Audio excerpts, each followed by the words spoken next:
मूळव्याध, भगंदर, fissure, पायलोनायडल sinus, बद्धकोष्ठता किंवा गुदविकार यासारख्या त्रासाने त्रस्त आहात का? वेदनादायक शस्त्रक्रियेची भीती वाटतेय? तर आता चिंता सोडा. जर्मनीतील अत्याधुनिक लेझर तंत्रज्ञान आता प्रथमच संगमनेरमध्ये डॉक्टर सोनाली सुशांत गीते यांच्याकडे उपलब्ध झालंय. 7 वर्षांचा प्रदीर्घ अनुभव, 1000 पेक्षा अधिक यशस्वी शस्त्रक्रिया. ठिकाण केएम हॉस्पिटल, विठ्ठल मंदिरासमोर, अकोले बायपास रोड, संगमनेर. संपर्क 90 677 95 189. विशेष सखोल पुनरीक्षण मोहिमेसह राहुरी तालुक्यातील पाणीटंचाईच्या प्रश्नांचा आढावा घेण्यासाठी आज स्नेहपूज मंगल कार्यालय या ठिकाणी पालकमंत्री राधाकृष्ण विखे पाटील यांच्या अध्यक्षतेखाली समन्वय बैठक पार पडली आहे. मतदार यादी पुनरीक्षणाची प्रगती, पाणीपुरवठा, महसूल आणि नागरिकांच्या विविध प्रश्नांवर यावेळी सविस्तर चर्चा झाली. या बैठकीला आमदार प्राजक्त तनपुरे, आमदार अक्षय कर्डिले, भाजपाचे जिल्हाध्यक्ष सुभाष भालसिंग, विनायक देशमुख, सुभाष गायकवाड, उदयसिंह पाटील, तानाजी धसाळ, नामदेव ढोकन, दादा पाटील सोनवणे, अनुपसिंह यादव, प्रांताधिकारी किरण सावंत, तहसीलदार डॉक्टर अमित पवार, भूमी अभिलेख अधिकारी मनीषा धिवर, सायली पाटील, नायब तहसीलदार संध्या दळवी यांसह विविध विभागांचे अधिकारी आणि मतदारसंघातील नागरिक मोठ्या संख्येनं हजर होते. बैठकीत नागरिकांनी पाणीपुरवठा, महसूल, मतदार यादीतील त्रुटी तसेच विविध शासकीय योजनांबाबतच्या समस्या मांडल्या. संबंधित अधिकाऱ्यांनी त्यावर स्पष्टीकरण देत उपाययोजनांची माहिती दिली. पालकमंत्री विखे पाटील यांनी नागरिकांच्या तक्रारी गांभीर्यानं घेत संबंधित विभागांना तातडीनं कार्यवाही करून प्रश्न मार्गी लावण्याचे निर्देशही दिलेत. तर विशेष सखोल पुनरीक्षण मोहीम पारदर्शक, अचूक आणि वेळेत पूर्ण करण्याच्या सूचनाही प्रशासनाला केल्या गेल्यात. सर्वांच्या वतीनं मी पालकमंत्री विखे पाटलांना शब्द देतो की राहुरी विधानसभा मतदारसंघ विशेष सखोल पुनरीक्षण मोहिमेत जिल्ह्यात प्रथम क्रमांकावर राहील, असं आमदार अक्षय कर्डिले यांनी म्हटलंय. आपण सर्वांनी ही गोष्ट अतिशय काळजीपूर्वक केली पाहिजे, कारण की हा SIRचा जो विषय हा काय फक्त 1 वर्षासाठी, 2 वर्षासाठी किंवा 5 वर्षासाठी नसून हा इथून पुढच्या काळात आयुष्यभराचा प्रश्न आहे. आणि आपण जर याच्यामध्ये आता थोडा वेळ आपल्या आयुष्यातला दिला नाही तर कुठेतरी भविष्यात आपल्याला अनेक अडचणींना प्रत्येकाला सामोरे जावं लागेल. कारण की इथं बसलेला प्रत्येक व्यक्ती हा कुठेतरी ग्रामपंचायतवर, जिल्हा परिषद, पंचायत समिती, विधानसभा, लोकसभा या मतदारसंघामध्ये काम करतो. उद्या आपले मतदार यादीमध्ये आले पाहिजे, हे आपल्या सर्वांसाठी अत्यंत महत्त्वाचं आहे. त्याकरता आपल्याला एवढीच आता आमदार साहेबांनी विनंती केलेली आहे की आपण सर्वांनी याच्यात विशेष लक्ष देऊन आपण कुठेतरी एक चांगल्या प्रकारे ही सगळी गोष्ट हाताळून आपल्याला येणाऱ्या काळामध्ये निकाल द्यावा लागेल. कारण की आज अहिल्यानगर जिल्ह्यामध्ये सगळेच तालुके अतिशय चांगल्या पद्धतीने काम करत आहेत. तर आमदार साहेबांना आता इथं बसलेल्या सगळ्यांच्या वतीने मी शब्द देतो, सगळ्यांनी हात वरती करा आणि शब्द द्या की आम्ही जी जबाबदारी तुम्ही आमच्यावरती टाकली आहे SIRची ही चांगल्या पद्धतीने पार पडू. हा मी आमदार साहेबांना राहुरी नगर पातळी मतदारसंघाच्या वतीने शब्द देतो. आणि निश्चित साहेब, जिल्ह्यामध्ये आमचा मतदारसंघ 1 नंबरच्या क्रमांकावरती राहील आता तुमच्या साहेबांच्या वतीने शब्द देतो. मतदार यादी पुनरीक्षण मोहिमेसाठी पक्षाच्या कार्यकर्त्यांनी सक्रिय सहभाग नोंदवावा.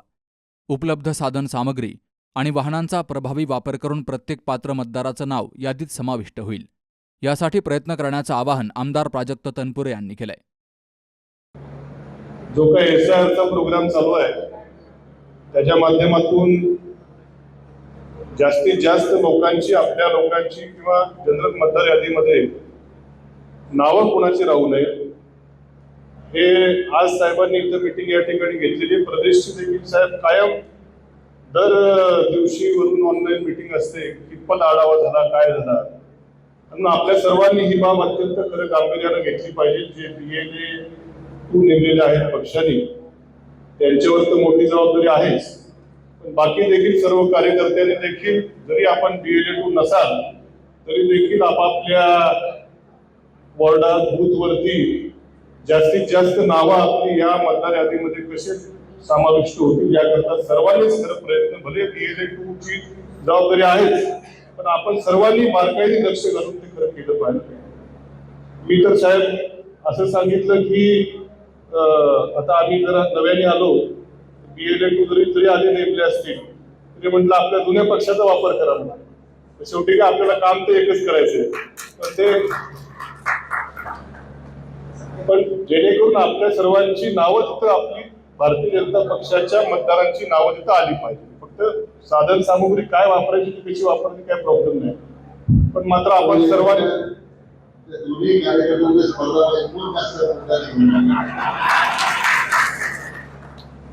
हेल्दी स्पर्धा आमच्यामध्ये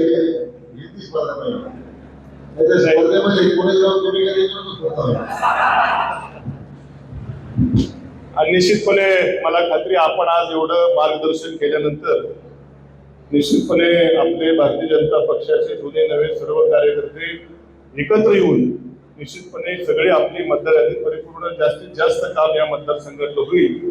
आजच्या आपल्या डोसवर निश्चितपणे चांगला उपदेश केल्यामुळे आपण गांभीर्यपूर्वक काम होईल याची मी खात्री आपल्या या ठिकाणी. राहुरीतील दोनही आमदारांमध्ये विकास कामांसाठी हेल्दी कॉम्पिटिशन असणं गरजेचं आहे, अशी मिश्किल टिप्पणी पालकमंत्री विखे पाटलांनी केली आहे आणि यामुळे सभागृहात हलका फुलका माहोल निर्माण झाला. SIR मोहिमेच्या महत्त्वावर भाष्य करताना पालकमंत्री विखे पाटलांनी सांगितलंय की मतदार यादीचं विशेष सखोल पुनरीक्षण अत्यंत गांभीर्यानं घेण्याची गरज आहे. मतदार यादीतील त्रुटी दूर करून केवळ पात्र मतदारांची नोंद राहावी, हा या मोहिमेचा उद्देश आहे. मतदार यादीची शुद्धता लोकशाही अधिक सक्षम करण्यासाठी महत्त्वाची आहे, असंही विखे पाटलांनी सांगितलंय.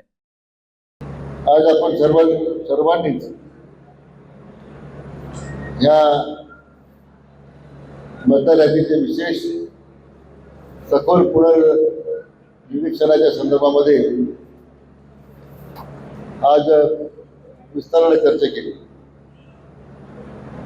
आणि आपल्या मनातल्या बऱ्याच शंका होत्या. त्या शंका सुद्धा मला वाटतं त्याचं निरसन आपण केलेलं आहे. तर म्हणजे हे काम अतिशय महत्वाचं आहे आणि जर याच्यामध्ये आपण निष्काळजीपणा जर केला मग निवडणूक आली की आपण म्हणणार हे मारगावचं आहे, भोगस आहे, दुबारे, नगरपालिकेला मतदान करतो, ग्रामपंचायतीला मतदान करतो, बाहेरून आलेले आहेत, नंतर गावातून राहणार म्हणून त्या ठिकाणी काही मतदारांचं नाव नोंदवलेलं आहे. वेगवेगळ्या सगळ्या देशाच्या निवडणूक आयोगानं या संदर्भात एक सखोल असं अभ्यास झाला पाहिजे म्हणून काम सुरू केलेलं आहे. मान्य प्रांत अधिकाऱ्यांनी आपल्याला विस्तारानं आपल्या शंकेचं निरसन केलेलं आहे आणि हे SIRचा काय परिणाम होतो जर हा विषय गांभीर्याने जर पाहिला तर पश्चिम बंगालमध्ये झालेल्या निवडणुकीचा परिणाम आपल्या समोर आहे. बांगलादेशी घुसखोरीने ज्या पद्धतीने त्या मतदार याद्यामध्ये त्यांचे नाव घालून ते बोगस मतदान करण्याचा प्रयत्न होता, तो SIRच्या माध्यमातून ती नावं कमी केली गेली आणि खऱ्या अर्थानं त्या राज्याच्या लोकांचं सरकार सत्तेमध्ये आलं. आता आपल्या ग्रामपंचायतीच्या गडबाज्या आहेत, सोसायटीच्या गडबाज्या आहेत, या सगळ्या गडबाज्यामुळे आपल्याला वेळ मिळत नाही. इथंच काही आपल्याकडे ती परिस्थिती असं नाही, आमच्याकडे तेच आहे. परंतु ह्या गडबाजी लागलेली जी आपली कीड आहे, निवडणुका संपल्यानंतर गाव एकत्र बसायलाच पाहिजे. मी राज्याचे मुख्यमंत्री माननीय देवेंद्रजी फडणवीस साहेब यांचं मी मनापासून अभिनंदन करतो. आपले उपमुख्यमंत्री एकनाथ शिंदे आहेत, मुख्यमंत्री श्रीमती सुनेत्राताई आहेत, त्यांचं अभिनंदन करतो की राज्याच्या इतिहासामध्ये आज 36,000 कोटी रुपयाची कर्जमाफी सरकारची आहे. आज त्या कर्जमाफीच्या काही अडचणी होत्या त्या स्वतः झाल्या. ज्यांनी कर्ज भरलं वेळेवर त्याला जोड लागला, ज्यांनी कर्ज माफ होणार आहे काही मागच्या 19 पर्यंत द्यावं असं लोकांची मागणी होती. आता या जुलै महिन्याखेर आमचा प्रयत्न आहे, या जुलै महिन्याखेर या कर्जमाफीच्या 100% रक्कमा तुमच्या त्या सोसायटीमध्ये जमा होतील अशा प्रकारची आपण कारवाई करू. बरोबर. आपले लोकप्रिय मुख्यमंत्री देवेंद्रजींनी आज आपल्या शेतकऱ्यांचे कडे असणारी वीज थकबाकी जी होती ती 48,000 कोटी रुपये माफ झाली. आता वीज बिल तर मोफतच आहे, वीज मोफतच आहे आपल्याला, पण ते मागचे थकलेले आग्रह सगळे म्हणजे मुळाप्रवरासहित सगळे तुमचे माफ होणार आहेत. त्यामुळे तुम्हाला काही चिंता करायची गरज नाही.